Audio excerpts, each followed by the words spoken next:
Over the magic island of Euclidia, that weird, soft darkness of the South Seas is beginning to steal. It's after 7 o'clock in the evening, and the Gregory boat is to attempt its escape promptly at 8 o'clock.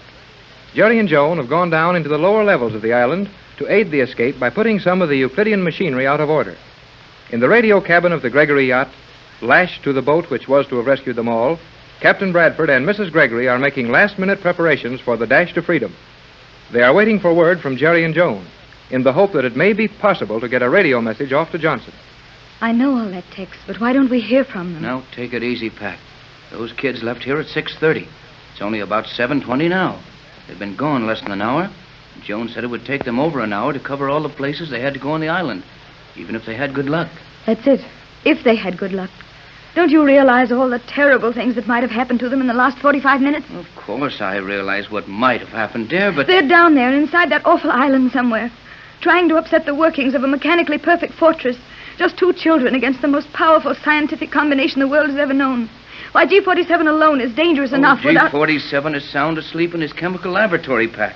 He can't do anything to harm those kids. But he has assistants and guards all over the place, to say nothing of all the mechanical and electrical devices which automatically protect the inner workings of the island. Yes, and don't forget that Joan has lived 14 years on this island.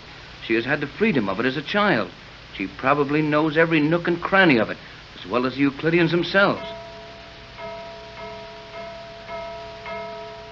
Tex, the alarm gong. It struck once, then 5 times. What does that mean? I'm not sure, Pat. But I think the 5 strokes mean the 5th level of the island. That's where the chemical laboratory is. Then it might mean that Jerry and Joan have been caught on that level. Perhaps some of the chemists woke up before you expected it, and they've caught Jerry and Joan. You're just making that up, Pat.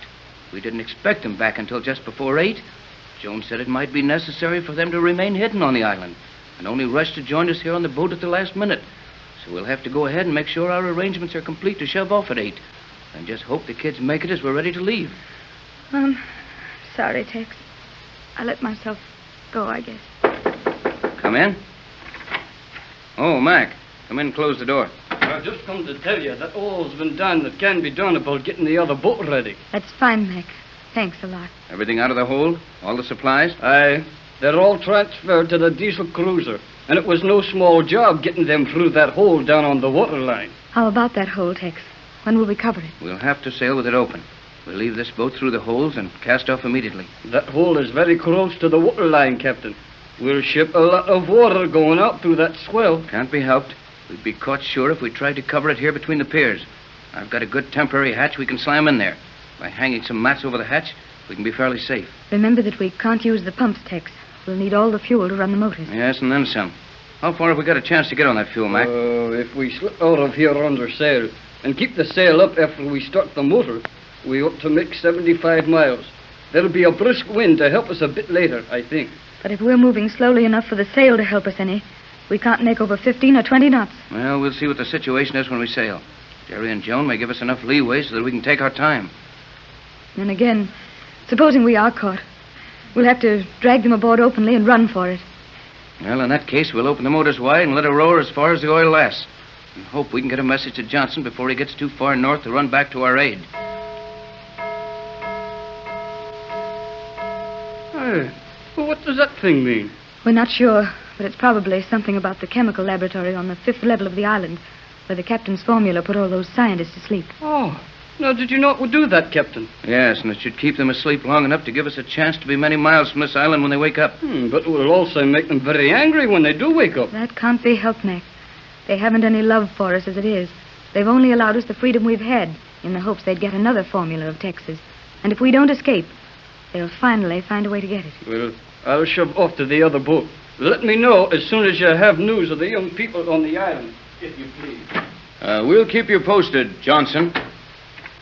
Oh, I wonder if we've really fooled anyone on the island, Tex. You mean about Johnson being on another boat and our calling McLeod Johnson? Yes. I think so, Pat. Why should they think otherwise? Jerry said that woman submarine commander knew Johnson wasn't aboard that boat when it arrived.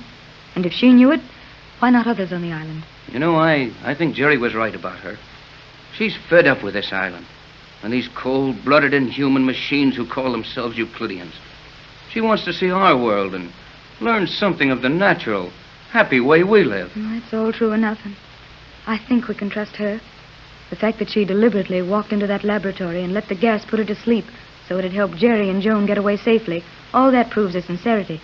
But what I meant was, why couldn't someone else on the island have detected Johnson's absence in the same manner as herself? Well, of course, there's a chance of all that, Pat, but we've got to hope for the best. That was different, Tex. The gong struck 6 times then. Yeah. I wonder what's happening on the 6th level. That was what it meant. I'm afraid it has something to do with Jerry and Joan. Oh, now you're letting your imagination run away with you, Pat. You don't know any more about what's happening on that island than I do. And that's not much. That was 7, Tex. 7 strokes on that gong. That'd mean the 7th level. I know it's something about Jerry and Joan. They're being followed, Tex. I can feel it. Steady, Pat. You don't know anything of the kind. Did you hear it, Tex? 8. The 8th level. They are following them down into the depths of the island. Stop it, Pat. Stop it. You're hysterical. You're just imagining things. I can see them now, Tex. Just as if I were with them. Those terrible bells following them from floor to floor as they try to escape.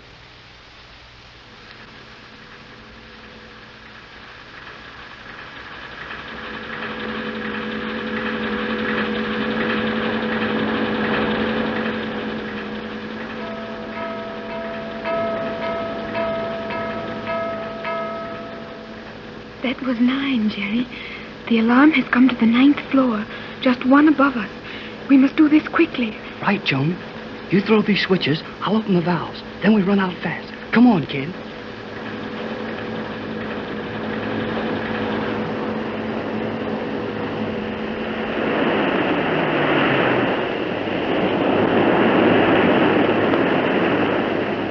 Come on, Joan. Run for it. Coming, Jerry.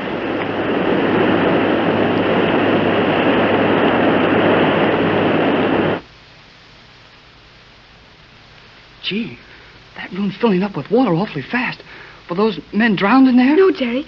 They can use airlocks and escape. Okay, let's move fast. Where now?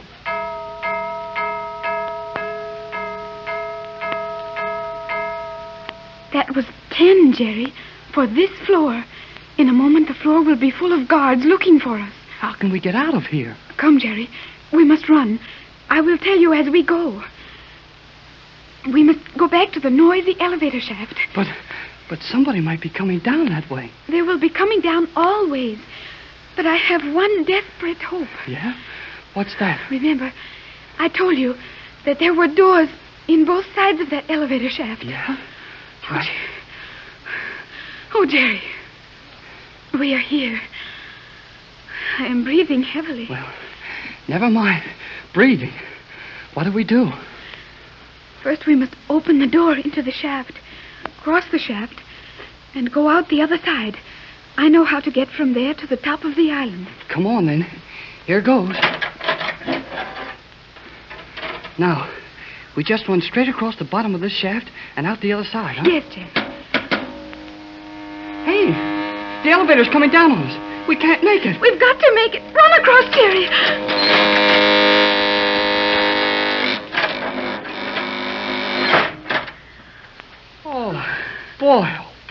Boy. Are you all right, Jerry? If I could get my heart out of my mouth so I could talk, I'd tell you. We barely made it, Jerry. That elevator car touched my dress as I came through the door. Can they get out of this door after us? No, I have locked it on this side. Well, that gives us time to breathe anyway. Now, where do we go from here? We have no choice now, Jerry. We have shut off all the power on the island, except what is in the batteries in the radio chamber and one private elevator. The Euclideans can do very little to follow our boat when we escape. When we escape? You mean if we escape? But we will escape. But now come, Jerry. There's a long spiral ramp from here to the surface of the island. It is very steep, and it will be a long, hard, dangerous climb. But we must attempt it. You mean that steel slippery thing over there? That looks like a chute to slide things down? Yes, that is exactly what it is. The Euclideans built it so that supplies and materials taken from boats which had to be destroyed quickly could be shot down here to safety, as the island was submerged. And we've got to climb up that corkscrew tunnel? 100 feet straight up a thing that was made to shoot baggage down in a hurry? Yes, Jerry. We will take off our shoes. I think the channel is narrow enough so that we may press our hands and feet against the sides and work our way up. Okay, kid. I can stand it if you can. Gee, but you're the bravest girl I ever saw. I'm happy to have you say that, Jerry. Hurry with the shoes. Are there any doors in that thing? I mean, can anybody look into it from any of these levels and catch us as we go past? There is only one other opening. That is on the 5th level. There is also a little platform there on which we may rest. Well, that helps a little. 50 feet, then we rest. Then some guy sticks his head out a door and catches us resting. We can only hope that no one suspects we are doing this. I'm kind of worried about all those fellows we let the water in on, down in that power room. They will all escape, Jerry. Each man has an airlock. They simply step into them and shoot to the surface of the island as if in a torpedo tube. Well, let's start climbing this thing.